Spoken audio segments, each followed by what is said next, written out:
Assalamualaikum sahabat, jumpa lagi di sini di Cerita Ruqyah Syariah. Sebelum kita dengarkan cerita, ada baiknya subscribe, like, share, dan komen dulu agar saya tambah bersemangat berceritanya. Warung makan Bu Hajah dulunya adalah salah satu tempat kuliner paling ramai di sudut kota. Setiap pagi, aroma gulai ayam dan sambal terasi menyambut para pelanggan yang datang dari berbagai penjuru. Para sopir angkot, pegawai kantor, hingga mahasiswa, semua tahu kalau ingin makan enak dan murah, datanglah ke warung Bu Hajah. Namun, dalam hitungan minggu, suasana berubah drastis. Warung yang biasanya penuh tawa dan suara sendok beradu, kini sunyi. Meja-meja kosong, kursi-kursi tak tersentuh, dan dapur yang tetap aktif seolah memasak untuk hantu. Bu Hajah bingung. Ia tidak pernah menutup warungnya, bahkan saat hujan deras sekalipun. Tapi entah mengapa, pelanggan mulai bertanya, "Bu Hajah, kok warungnya tutup terus?" Padahal ia berdiri di balik etalase setiap hari, menunggu dengan senyum yang mulai pudar. Yang lebih aneh, makanan yang baru dimasak tiba-tiba berubah. Ayam goreng yang baru diangkat dari wajan mengeluarkan belatung. Nasi yang baru matang 1 jam lalu berbau busuk dan berlendir. Sayur asem berubah warna menjadi kehitaman, seolah direbus dalam air kutukan. Karyawan pun mulai mengeluh. Sakit kepala, mual, dan rasa berat di tubuh menjadi keluhan harian. Beberapa bahkan mengalami mimpi buruk yang sama. Warung terbakar dan sosok hitam berdiri di tengah api menatap mereka dengan mata merah menyala. Bu Hajah mencoba mencari solusi logis. Ia mengganti beras, memeriksa air, bahkan memanggil tukang servis untuk mengecek dapur. Tapi semuanya nihil. Tak ada penjelasan ilmiah yang bisa menjawab mengapa makanan cepat basi dan warung seolah tidak terlihat oleh pelanggan. Di tengah keputusasaan, Bu Hajah mulai merenung. Ia teringat pesan almarhum suaminya, seorang ustadz sederhana. Kalau ada yang tak bisa dijelaskan oleh akal, mintalah pertolongan dari Allah. Jangan biarkan usaha kita diganggu oleh yang tak terlihat. Dengan hati yang berat dan penuh harap, Bu Hajah akhirnya memutuskan untuk mencari bantuan spiritual. Ia menghubungi seorang praktisi ruqyah syariah yang dikenal mampu menangani gangguan gaib di tempat usaha, Guru Yudi. Dan disinilah kisah ini benar-benar dimulai. Bukan hanya tentang warung yang sepi, tapi tentang pertarungan antara cahaya dan kegelapan, antara rezeki yang halal dan gangguan yang ingin memadamkannya. Setelah warung Bu Hajah mulai sepi tanpa alasan yang jelas, keanehan demi keanehan terus bermunculan. Awalnya, Bu Hajah mengira itu hanya kebetulan. Tapi semakin hari, tanda-tanda gangguan gaib semakin nyata dan tak bisa diabaikan. Pagi itu Bu Hajah memasak nasi seperti biasa. Beras terbaik, air bersih, dan panci yang baru dibeli. Tak ada yang aneh. Namun 1 jam kemudian, nasi yang seharusnya pulen dan harum berubah menjadi lengket, berair, dan berbau busuk. Warnanya pun keabu-abuan, seperti nasi yang sudah seminggu disimpan. Sayur asem yang baru direbus tiba-tiba berubah warna menjadi hitam pekat. Ayam goreng yang baru diangkat dari minyak panas mengeluarkan belatung hidup, seolah-olah daging itu sudah membusuk sejak lama. Padahal semua bahan segar dan dapur dijaga kebersihannya setiap hari. Karyawan mulai merasa tidak nyaman. Salah satu dari mereka, Rina, mengeluh sering merasa berat di dada setiap kali masuk dapur. "Kayak ada yang ngikutin dari belakang, Bu," katanya dengan wajah pucat. Sementara Dartu, tukang masak, mengaku sering mendengar suara bisikan saat sedang menggoreng. Bisikan itu tidak jelas, tapi terasa dingin dan menusuk hati. Beberapa karyawan bahkan mengalami mimpi yang sama. Mereka berada di warung, tapi suasananya gelap dan penuh asap. Di tengah warung berdiri sosok tinggi berjubah hitam, matanya merah menyala, dan mulutnya menggumamkan sesuatu yang tak bisa dimengerti. Dalam mimpi itu, sosok tersebut menunjuk ke arah dapur, lalu menghilang dalam kobaran api. Bu Hajah mulai mencatat semua kejadian. Ia menyadari bahwa gangguan ini bukan hanya fisik, tapi juga spiritual. Warungnya seperti diselimuti kabut tak kasat mata yang membuat orang enggan mendekat. Bahkan tetangga sebelah pun mengaku tidak pernah melihat warung buka, padahal Bu Hajah jelas-jelas berjualan setiap hari. Yang paling mengejutkan, suatu malam Bu Hajah terbangun karena mendengar suara piring pecah dari dapur. Saat diperiksa, semua peralatan dapur masih utuh. Tapi di lantai, ada bekas jejak kaki basah yang tidak dikenali. Panjang, kurus, dan tidak seperti kaki manusia. Ketika semua usaha logis gagal, Bu Hajah mulai yakin, ini bukan sekadar gangguan biasa. Ada sesuatu yang ingin menghancurkan usahanya. Sesuatu yang tidak terlihat, tapi nyata. Dan satu-satunya jalan keluar adalah kembali kepada Allah dan meminta pertolongan melalui ruqyah sahriyah. Hari itu, langit mendung menggantung di atas warung Bu Hajah. Udara terasa berat, seolah menahan sesuatu yang tak terlihat. Di tengah suasana yang buram, sebuah mobil hitam berhenti di depan warung.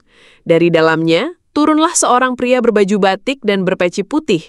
Guru Yudi, praktisi ruqyah syariah yang dikenal karena keteguhan dalam menegakkan syariat dan ruqyah syariah. Bersama beliau, 3 orang anggota tim ruqyah membawa perlengkapan sederhana, botol berisi air ruqyah, Al-Quran, dan minyak hajar aswad. Tak ada alat canggih, hanya keyakinan dan ayat-ayat suci sebagai senjata utama. Bu Hajah menyambut mereka dengan wajah penuh harap. "Saya sudah tak tahu harus bagaimana lagi, Guru," katanya lirih. Guru Yudi hanya tersenyum tenang. "Insya Allah, jika ini gangguan dari makhluk halus atau sihir, kita akan hadapi dengan izin Allah."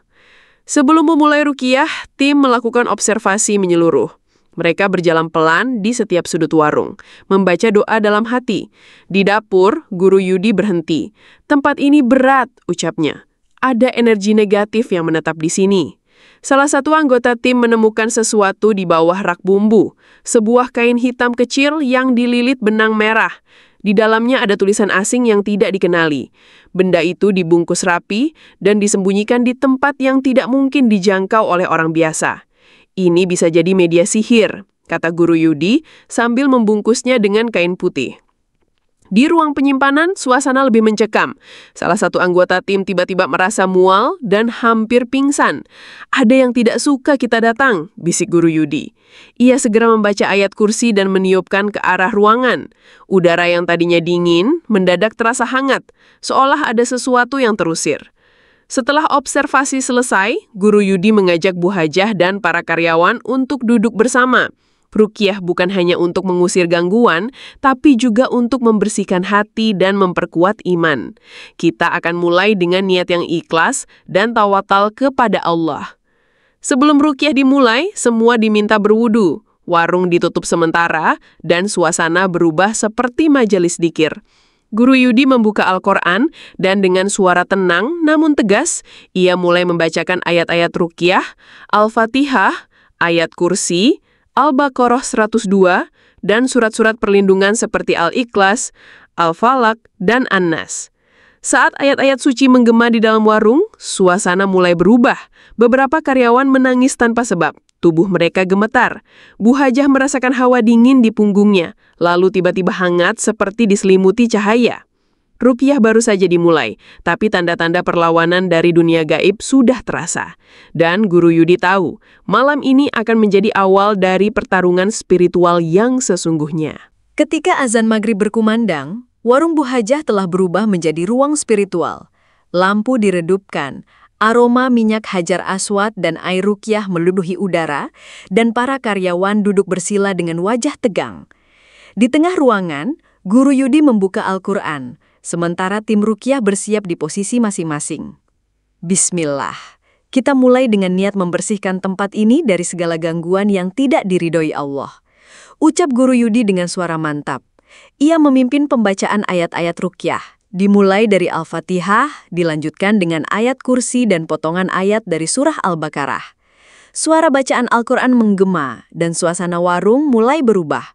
Udara yang tadinya tenang mendadak bergetar. Kipas angin berhenti berputar, meski listrik masih menyala. Salah satu karyawan, Rina, mulai menangis tanpa sebab. Tubuhnya gemetar dan matanya tampak kosong. Guru Yudi mendekatinya perlahan, lalu membacakan surah Al-Falaq dan An-Nas di telinganya. Rina menjerit. Suaranya berubah menjadi berat dan parau. "Jangan ganggu tempat ini milik kami," teriaknya bukan dengan suara Rina yang biasa. Tim Ruqyah segera membantu menenangkan Rina, sementara Guru Yudi terus membacakan ayat-ayat perlindungan. "Kamu bukan pemilik tempat ini milik Allah, dan hanya yang membawa keberkahan yang boleh tinggal," jawab Guru Yudi tegas. Di dapur, botol-botol mulai bergetar sendiri. Panci jatuh tanpa ada yang menyentuh. Salah satu anggota tim menemukan bayangan hitam melintas cepat di sudut ruangan. Ia segera menyiram air ruqyah ke arah bayangan itu, dan terdengar suara mendesis seperti uap panas. Bu Hajah menyaksikan semuanya dengan mata berkaca-kaca. Ia tak menyangka gangguan yang selama ini ia anggap aneh ternyata berasal dari makhluk gaib yang benar-benar nyata. Ia memejamkan mata dan berdoa dalam hati, memohon perlindungan dan keberkahan untuk usahanya. Guru Yudi melanjutkan ruqyah dengan membacakan surah Al-Baqarah ayat 102, ayat yang sering digunakan untuk mematahkan sihir. Saat ayat itu dibacakan, Rina terdiam, lalu menangis pelan. "Dia sudah pergi," katanya lirih. Ruqyah berlangsung selama hampir 2 jam. Setelah pembacaan selesai, tim menyiram air ruqyah di setiap sudut warung, terutama dapur dan ruang penyimpanan. Benda-benda sihir yang ditemukan sebelumnya dibakar dengan doa khusus, lalu dikubur jauh dari lokasi usaha. Saat ruqyah berakhir, suasana warung terasa berbeda. Udara lebih ringan, aroma makanan kembali terasa, dan wajah para karyawan tampak lebih cerah. Tapi Guru Yudi tahu, ini baru permulaan. Gangguan bisa kembali jika tidak dijaga dengan zikir dan ibadah. Jaga tempat ini dengan sholat, zikir, dan niat yang lurus. Jangan biarkan celah terbuka lagi, pesan Guru Yudi sebelum menutup malam itu dengan doa bersama. Malam kedua ruqyah dimulai dengan suasana yang lebih berat. Meski warung Bu Hajah sudah terasa lebih tenang, Guru Yudi merasakan ada sesuatu yang belum sepenuhnya pergi. Gangguan yang paling kuat biasanya bersembunyi di tempat yang paling dalam. Ucapnya sambil menatap ruang penyimpanan di belakang warung, ruangan yang selama ini jarang dibuka. Tim ruqyah memasuki ruangan itu dengan hati-hati. Bau anyir menusuk hidung dan suhu terasa lebih dingin dari ruangan lain. Di sudut, mereka menemukan sebuah kotak kayu tua yang terkunci. Setelah dibuka, isinya mengejutkan. Kain kafan bekas, boneka kecil dengan paku tertancap, dan botol berisi cairan hitam pekat. Ini bukan sekadar gangguan biasa. Ini sihir kiriman, kata Guru Yudi dengan nada tegas. Ia segera memulai pembacaan ayat-ayat ruqyah yang lebih kuat. Surah Yunus ayat 81 hingga 82, Surah Al-A'raf ayat 117 hingga 122, dan doa-doa penghancur sihir.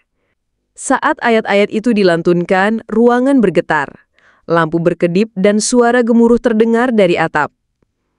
Salah satu karyawan tiba-tiba terjatuh. Tubuhnya kaku dan matanya terbelalak. Dari mulutnya keluar suara yang bukan miliknya. Kalian tidak tahu siapa yang kalian hadapi. Guru Yudi mendekat, membacakan ayat kursi dengan penuh kekhusyukan. Kami tahu, tapi kami tidak takut.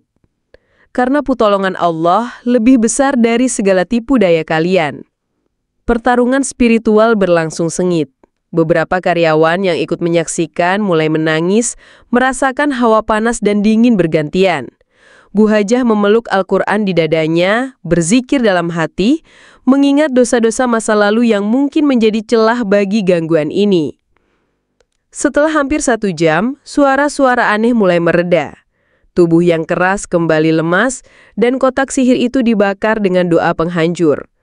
Asapnya hitam pekat, lalu berubah menjadi putih sebelum menghilang.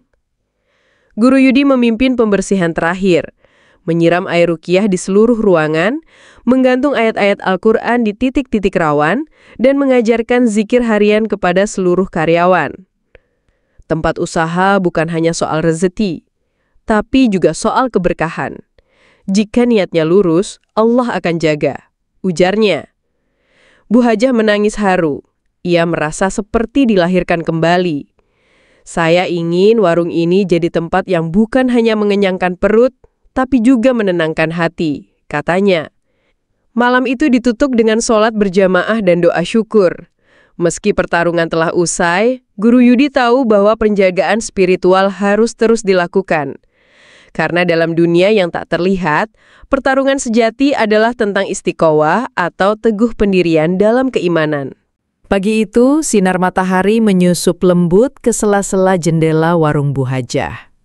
Aroma masakan kembali menggoda, dan suara pelanggan mulai terdengar lagi. Warung yang sebelumnya terasa berat dan suram, kini memancarkan ketenangan. Bahkan, beberapa pelanggan lama yang sempat menghinggal, datang kembali dengan senyum hangat. Entah kenapa, sekarang rasanya nyaman makan di sini, ujar Pak Darto, pelanggan setia, yang dulu sempat mengeluh tentang suasana warung. Bu Hajah hanya tersenyum, menyimpan dalam hati betapa besar perubahan yang telah terjadi. Karyawan yang sebelumnya sering sakit dan murung, kini tampak lebih ceria. Rina yang sempat kerasukan saat ruqyah, kini rajin sholat dan membantu Bu Hajah dengan penuh semangat. Saya merasa seperti diberi kesempatan kedua, katanya lirih. Guru Yudi datang kembali, bukan untuk meruqyah, tapi untuk memastikan warung tetap dijaga secara ruhani. Ia duduk bersama Bu Hajah dan para karyawan, membagikan nasihat tentang pentingnya menjaga niat, kebersihan hati, dan rutinitas ibadah. Gangguan itu datang bukan hanya karena sihir, tapi juga karena kelalaian kita sendiri. Ketika tempat usaha dipenuhi keluh kesah, iri hati, dan lalai dari gigir, maka celah terbuka. Jelasnya, Bu Hajah mengangguk, matanya berkaca-kaca. Ia teringat masa-masa ketika ia terlalu sibuk mengejar keuntungan, lupa bersyukur, dan jarang membaca Al-Quran. Saya kira cukup dengan kerja keras, tapi ternyata keberkahan itu datang dari hati yang berserah, ucapnya. Warung mulai berubah bukan hanya secara fisik, tapi juga secara spiritual. Di sudut ruangan, Bu Hajah menaruh rak kecil berisi Al-Quran dan buku-buku zikir. Ia juga mulai membuka sesi kajian ringan setiap Jumat pagi bagi karyawan dan pelanggan yang ingin ikut. Pelanggan pun merasakan perbedaan. Beberapa bahkan datang bukan hanya untuk makan, tapi untuk sekedar duduk dan merasa tenang. Warung ini seperti punya aura damai, kata seorang ibu muda sambil menyuapi anaknya. Di balik semua itu, Bu Hajah menyadari satu hal penting, bahwa ujian yang ia alami bukanlah hukuman, melainkan panggilan untuk kembali kepada Allah. Ia belajar bahwa usaha bukan hanya soal untung dan rugi, tapi tentang menjadi saluran rezeki yang bersih dan penuh berkah. Guru Yudi menutup kunjungannya dengan satu pesan. Tempat usaha yang dijaga dengan iman akan menjadi benteng dari gangguan. Tapi yang lebih penting, ia akan menjadi ladang pahala jika diniatkan sebagai ibadah. Warung Bu Hajah kini bukan hanya pulih, tapi juga tumbuh menjadi tempat yang menghidupkan ruhani. Dari pertarungan spiritual yang kelam, lahirlah cahaya yang menerangi banyak hati.